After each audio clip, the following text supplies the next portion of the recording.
કઢીમાં છોડો ને તમે, ઢોકલા ખાઓ ઢોકલા. આદમીના પાછળ શું સમય બરબાદ કરો.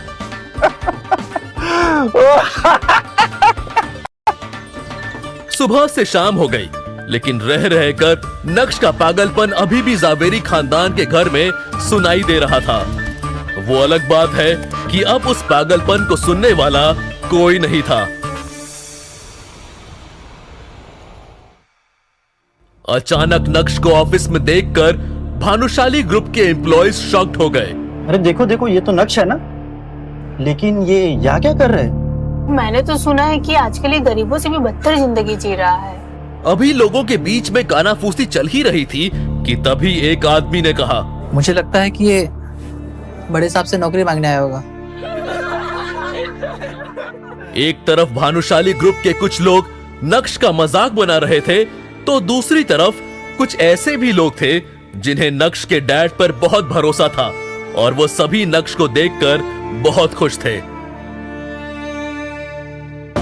अब आए ऊट पहाड़ के नीचे, यही सही समय है और इन्हें मेरी जरूरत भी है. मजा आना चाहिए. कैबिन में बैठे यशवर्धन को भी नक्श का बड़ी बेसब्री से इंतजार था. अब यशवर्धन, भानुशाली और नक्श एक दूसरे के आमने सामने खड़े थे, लेकिन दोनों में से किसी के भी मुंह से एक शब्द भी बाहर नहीं निकल रहा था. यशवर्धन और नक्श की इस मीटिंग को देखकर ऑफिस के बाकी एम्प्लॉयज भी हैरान हो गए कि अब आगे क्या होगा. चलो आओ अंदर, आराम से बैठ के बात करते हैं. नक्श बेवकूफ नहीं था. यशवर्धन के इस इशारे को वो अच्छे से समझ पा रहा था.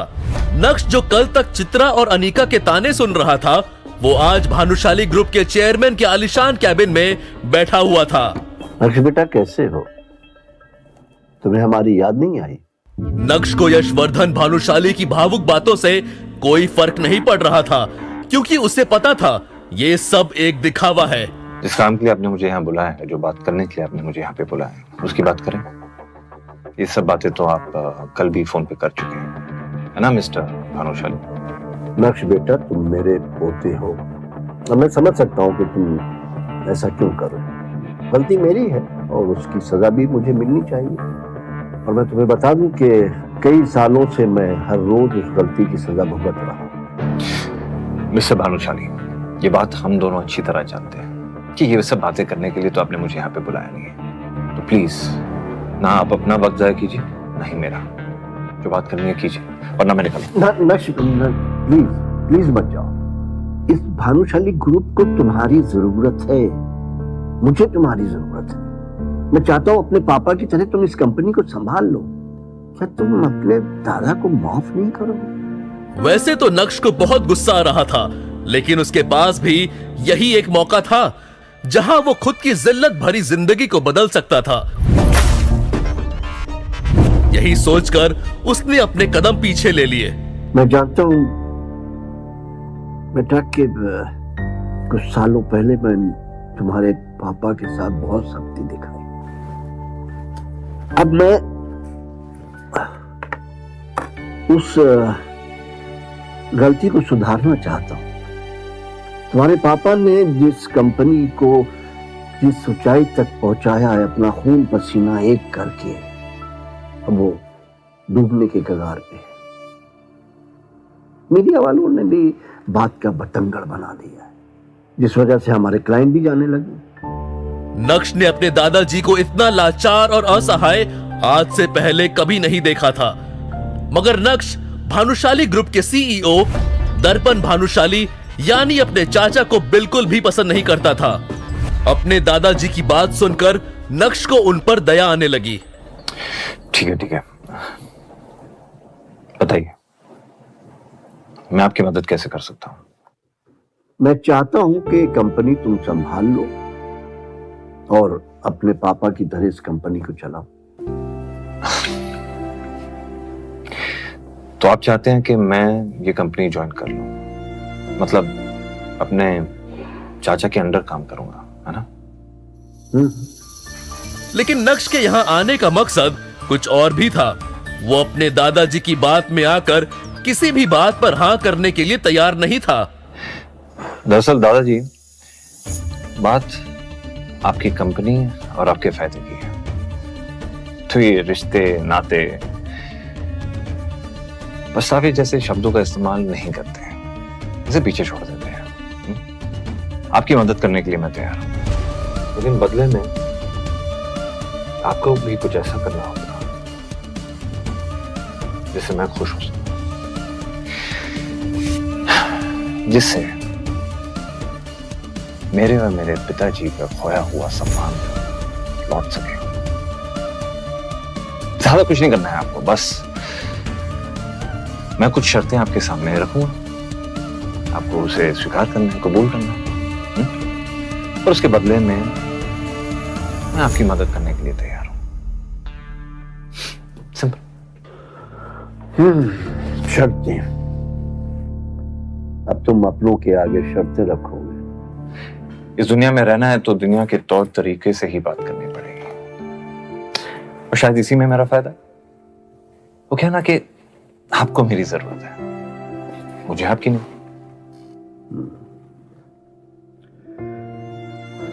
ठीक है, तुम्हें मुझसे क्या चाहिए? ये आपने की ना फायदे की बात।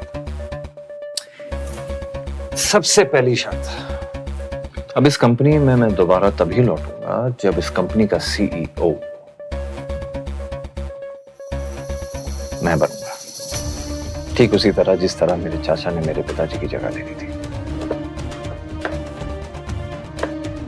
मैं ये बात तो जानता था कि आपने मुझे भानुशाली ग्रुप ऑफ इंडस्ट्रीज को बचाने के लिए नहीं, बल्कि चाचा की कंपनी को बचाने के लिए यहाँ पे बुलाया, लेकिन आपको अपनी गलती का जरा सा भी अफसोस नहीं हुआ। ऐसी बात नहीं है बेटा, लेकिन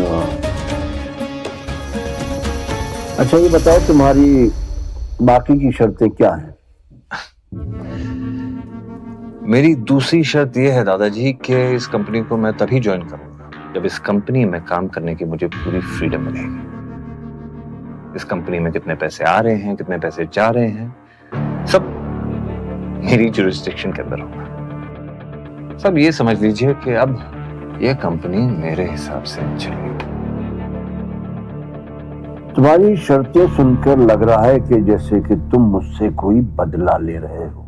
मौके के दस्तूर को नक्श अपने हाथों से नहीं जाने दे सकता था, इसलिए आज कठोर होकर उसने दिल की सारी भड़ास अपने दादाजी के सामने बाहर निकाल दी थी। और किस्मत देखिए, आज समय भी नक्श का साथ देता हुआ नजर आ रहा था। नक्श का ये रूप यशवर्धन ने पहली बार देखा था। उन्होंने तो नक्श को बहुत सीधा साधा समझा था और उन्हें लगा था कि नक्श से बात करना बहुत आसान होगा, लेकिन मिलने के बाद उनकी सोच पूरी तरह से गलत साबित हुई थी। शायद उन्हें भी समझ आ गया था कि नक्श को सब पता चल गया है। वैसे क्या पता चल गया है, उसके लिए आपको थोड़ा और इंतजार करना होगा। मैं नहीं जानता कि तुम्हारी इन शर्तों से तुम्हारे चाचा पर क्या गुजरेगी, लेकिन मुझे तुम्हारी शर्तें मंजूर हैं। अगले हफ्ते से तुम भानुशाली ग्रुप के सीईओ की पोस्ट पर ज्वाइन कर सकते हो।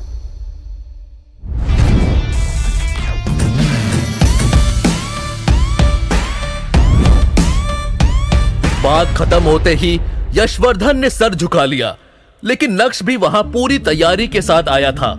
इसलिए नक्श ने अपने दादाजी के सामने एक अग्रीमेंट पेपर रखा और उसे साइन करने के लिए कहा।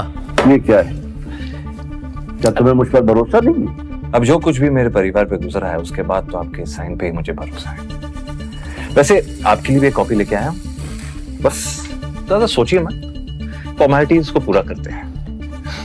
आखिरकार हूं तो मैं आपका पोता ही, है ना? और अपने पोते के लिए इतना तो कर ही सकते हैं, और इस बहाने शायद आपका पछतावा थोड़ा कम हो जाए।